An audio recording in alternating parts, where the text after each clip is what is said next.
ओम शांति। 6 दिसंबर 2023। बाबा के आज के महावाक्य हैं। बाबा समझाते, मीठे बच्चे, मैं तुम्हें फिर से राजयोग सिखलाकर राजाओं का राजा बनाता हूँ। इस फिर से शब्द में ही सारा चक्र समाया हुआ है। प्रश्न है, बाप भी प्रबल है तो माया भी, दोनों की प्रबलता क्या है?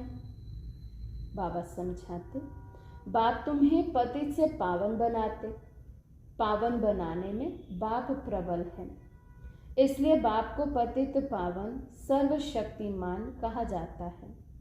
माया फिर पतित बनाने में प्रबल है। सच्ची कमाई में ग्रहचारी ऐसी बैठती है जो फायदे के बदले घाटा हो जाता है। विकारों के पीछे माया तवाई बना देती है। इसलिए बाबा कहते, बच्चे देही अभिमानी बनने का पुरुषार्थ करो। गीत है, हमें उन राहों पर चलना है जहाँ गिरना और संभलना है। ओम शांति। तुम बच्चों को किन राहों पर चलना है? जरूर राह बताने वाला होगा। मनुष्य रॉन्ग रास्ते पर चलते हैं तब तो दुखी होते हैं। अभी कितने दुखी हैं क्योंकि उनकी मत पर नहीं चलते। सब उल्टी मत पर चलते आए हैं। जब से उल्टी मत देने वाले रावण का राज्य शुरू हुआ है। बाप समझाते हैं, तुम इस समय रावण की मत पर हो। तब हर एक का ऐसा बुरा हाल हुआ है। सब अपने को पतित कहते भी हैं। गांधी बापूजी भी कहते थे, पतित पावन और गोया हम पतित हैं। परंतु कोई भी समझते नहीं कि हम पतित कैसे बने हैं। चाहते हैं भारत में राम राज्य हो, परंतु कौन बनाएगा? गीता में भगवान ने सब बातें समझाई हैं, परंतु गीता के भगवान का ही नाम उल्टा लगा दिया है। बाप समझाते हैं, तुमने क्या कर दिया है? क्राइस्ट के बाइबल में पोप का नाम डाल दें तो कितना नुकसान हो जाए। ये भी ड्रामा है। बाप बड़े से बड़ी भूल समझाते हैं। यह आदि मध्य अंत का ज्ञान गीता में है। बाप समझाते हैं, मैं तुमको फिर से राजाओं का राजा बनाता हूँ। तुमने 84 जन्म कैसे लिए ये तुम नहीं जानते हो, हम बताते हैं। ये कोई भी शास्त्र में नहीं है। शास्त्र तो अनेक हैं, भिन्न भिन्न मतें हैं। गीता माना गीता, जिसने गीता गाई है उसने ही राय दी है। कहते हैं, मैं तुमको राजयोग सिखाने फिर से आया हूँ। तुम पर माया का परछाया पड़ गया है। अभी फिर से मैं आया हूँ। गीता में भी कहते हैं, हे भगवान फिर से गीता सुनाने आओ, अर्थात फिर से गीता की नॉलेज दो। गीता में ही ये बात है कि आसुरी सृष्टि का विनाश और दैवी सृष्टि की स्थापना फिर से होती है। फिर जरूर कहेंगे, गुरु नानक जी फिर से आएंगे।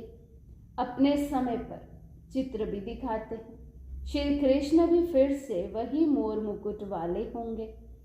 तो ये सब राज गीता में है, परंतु भगवान को बदल दिया है।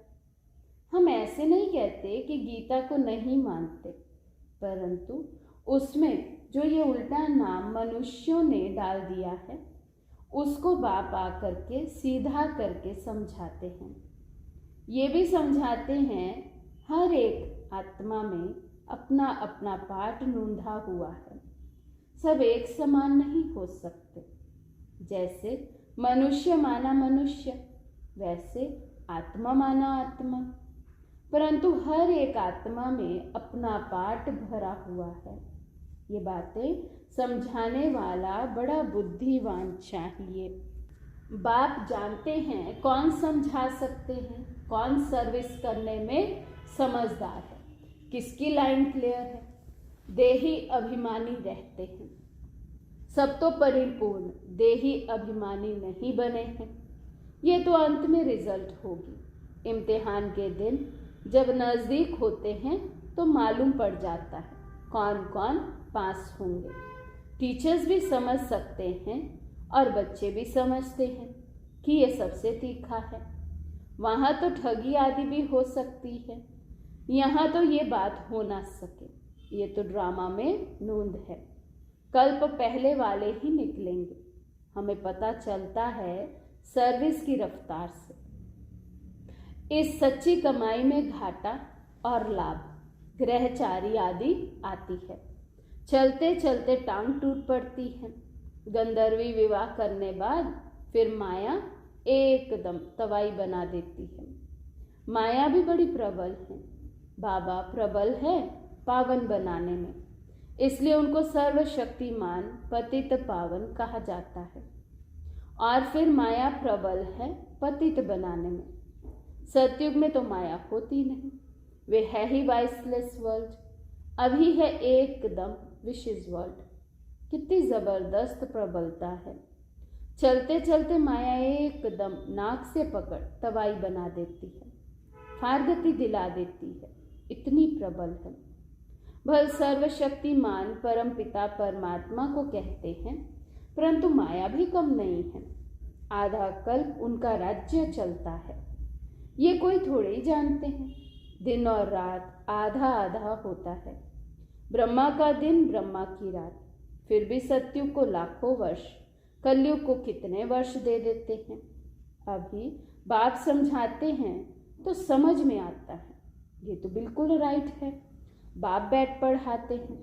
कलयुग में मनुष्य थोड़े ही गीता का राजयोग सिखाए राजाओं का राजा बनाएंगे। ऐसे तो कोई है नहीं जिसकी बुद्धि में हो कि हम राजयोग सीख राजाओं का राजा बनेंगे। वो गीता पाठशालाएं तो अनेक हैं, परंतु कोई राजयोग सीख राजाओं का राजा व रानी बन नहीं सकते। कोई भी एम ऑब्जेक्ट राजाई पाने का नहीं है। यहाँ तो कहते हो हम बेहद के बाप से भविष्य सुख की राजाई पाने के लिए पढ़ते हैं। पहले पहले तो अल्फ पर समझाना है। गीता पर ही सारा मदार है। मनुष्यों को कैसे पता पड़े सृष्टि चक्र कैसे फिरता है, हम कहाँ से आए हैं, फिर कहाँ जाना है, कोई को पता नहीं है। कौन देश से आए कौन देश जाना है। गीत भी है ना, सिर्फ तोते मुआफिक गाते रहते हैं। बुद्धि जो आत्मा में है वे नहीं जानती कि हम जिसको हे परम पिता परमात्मा कहते हैं वे कौन हैं। उनको ना देख सकते हैं ना जान सकते हैं। आत्मा का तो फर्ज है ना बाप को जानना देखना। अभी तुम समझ गए हो, हम आत्मा हैं, परम पिता परमात्मा बाप हमको पढ़ाते हैं।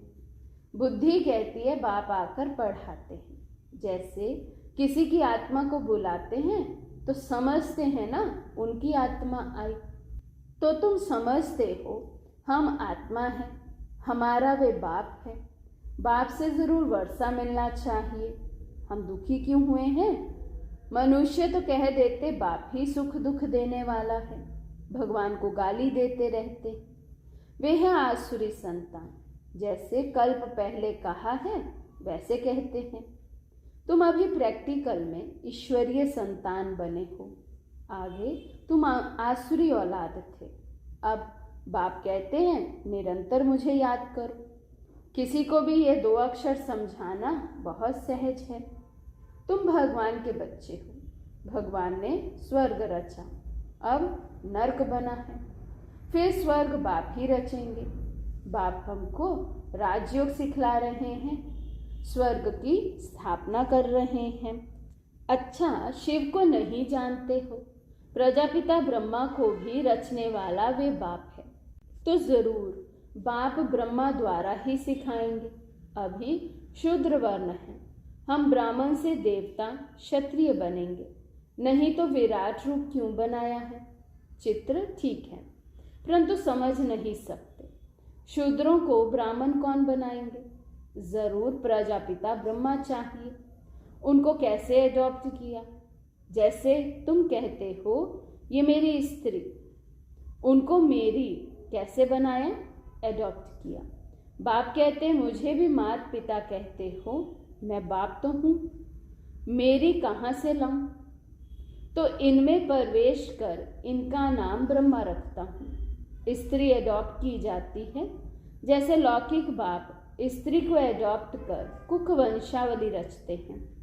बाबा ने फिर इनमें प्रवेश कर इनको एडॉप्ट कर इनके मुख द्वारा मुख वंशावली बनाई है। तुम कहते हो हम ब्राह्मण ब्राह्मणी हैं, जरूर इनके ही नाम ब्रह्मा है। ब्रह्मा किसका बच्चा? शिव बाबा का। इनको किसने एडॉप्ट किया? बेहद के बाप ने।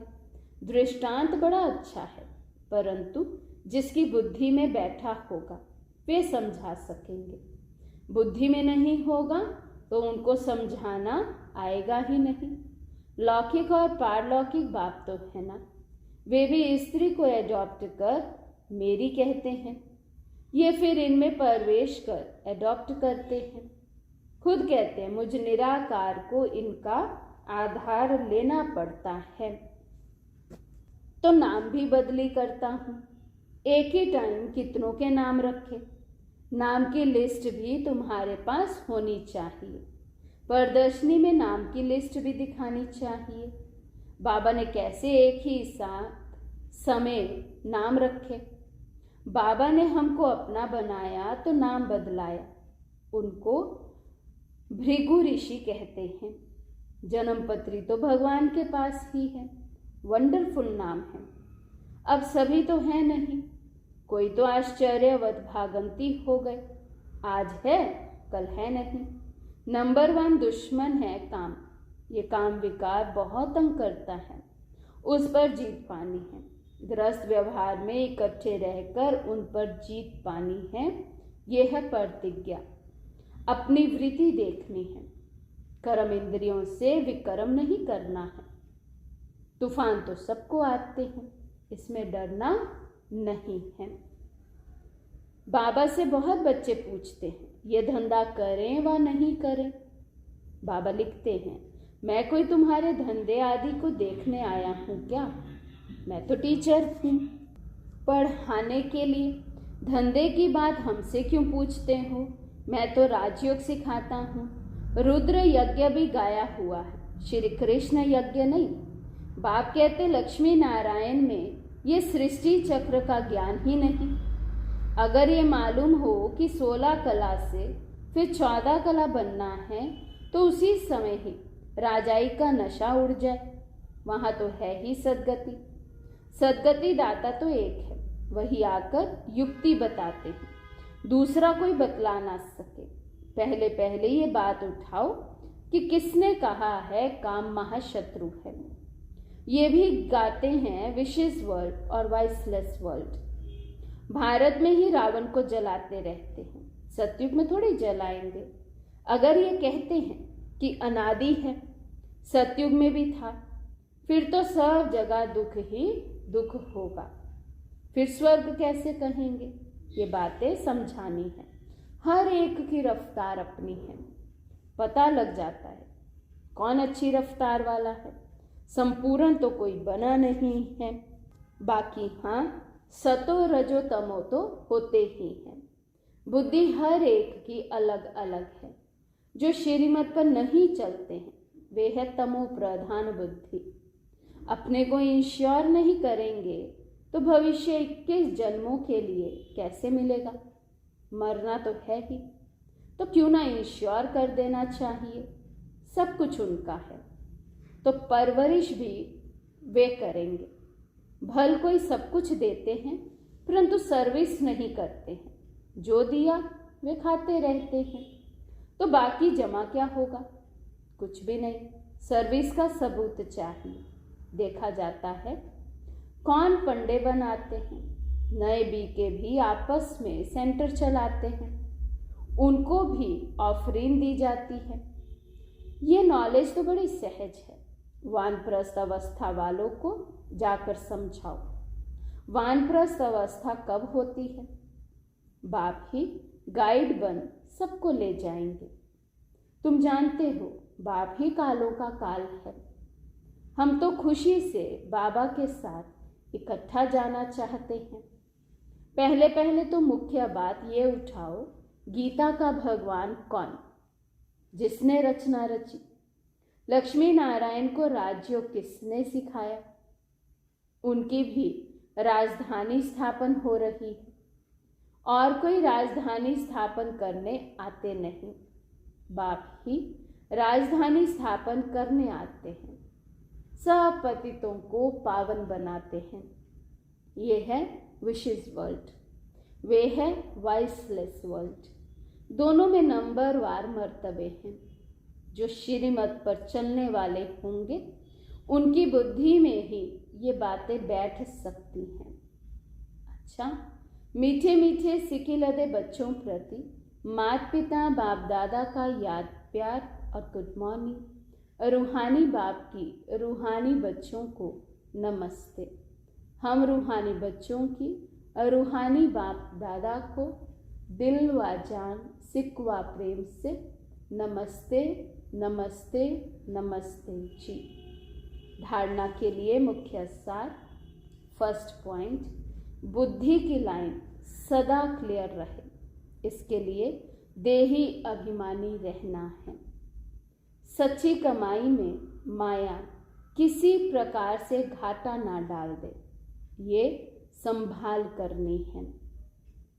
सेकंड पॉइंट, कर्मेंद्रियों से कोई भी विकर्म नहीं करना है। इंश्योर करने के बाद सर्विस भी जरूर करनी है। आज का वरदान है, माया को दुश्मन के बजाय पाठ पढ़ाने वाली सहयोगी समझ, एक रस रहने वाले माया जीत भव। माया को दुश्मन के बजाय पाठ पढ़ाने वाली सहयोगी समझ, एक रस रहने वाले माया जीत भव। माया आती है आपको पाठ पढ़ाने के लिए, इसलिए घबराओ नहीं, पाठ पढ़ लो। कभी सहनशीलता का पाठ, कभी शांत स्वरूप बनने का पाठ पक्का कराने के लिए ही माया आती है। इसलिए माया को दुश्मन के बजाय अपना सहयोगी समझो, तो घबराहट में हार नहीं खाएंगे। पाठ पक्का करके अंगद के समान अचल बन जाएंगे। कभी भी कमजोर बन माया का आह्वान नहीं करो, तो वे विदाई ले लेगी। स्लोगन है, हर संकल्प में दृढ़ता की महानता हो तो सफलता मिलती रहेगी। हर संकल्प में दृढ़ता की महानता हो तो सफलता मिलती रहेगी।